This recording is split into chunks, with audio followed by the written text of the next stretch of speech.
আমি এখন অবস্থান করছি ঢাকা মেডিকেল কলেজ হাসপাতালের ডেঙ্গু ওয়ার্ডের সামনে থেকে। এখানকার অবস্থা যেন যুদ্ধক্ষেত্রের মতো।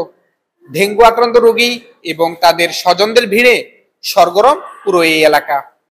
ডেঙ্গু পরিস্থিতি ভয়াবহ রূপ নিচ্ছে রাজধানীর ঢাকায়। আক্রান্তের সংখ্যা বাড়ছে প্রতিদিনই। প্রতিদিন গড়ে আমাদের কাছে এখন যেহেতু মাত্র ডেঙ্গু সিজনটা শুরু হয়েছে, আমরা গড়ে প্রতিদিন 4 থেকে 5 জন করে নতুন রোগী পাচ্ছি।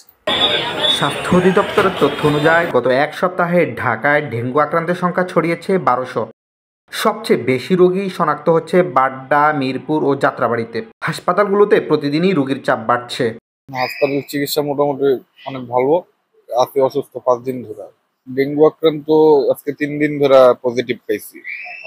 17 তারিখে শুরু হয়েছে আমার ডেঙ্গু।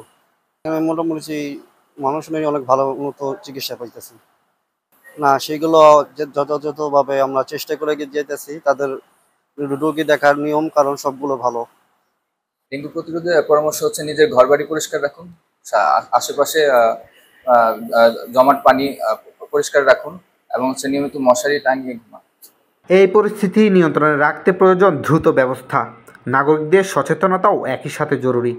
ডেঙ্গুর সাথে কিছু ওয়ার্নিং সাইন থাকে, যেমন অতিরিক্ত বমি, পাতলা পায়খানা, তারপরে পেটে ব্যথা, শ্বাসকষ্ট, অনেক ক্ষেত্রে দাঁতের মাড়ি, নাক দিয়ে রক্ত যাওয়া, পায়খানা এবং প্রস্রাবের সাথে রক্ত যাওয়া অথবা কালো পায়খানা, এগুলোই মূলত ডেঙ্গুর সাথে সবচেয়ে।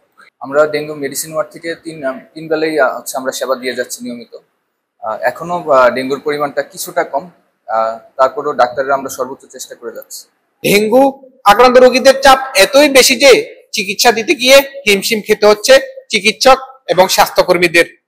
তবে এখনই যদি এর জন্য সচেতন না হয় তবে পরিস্থিতি আরো ভয়াবহ হবে বলে আশঙ্কা সংশ্লিষ্টদের। Delwar Hossain, breaking news, Dhaka.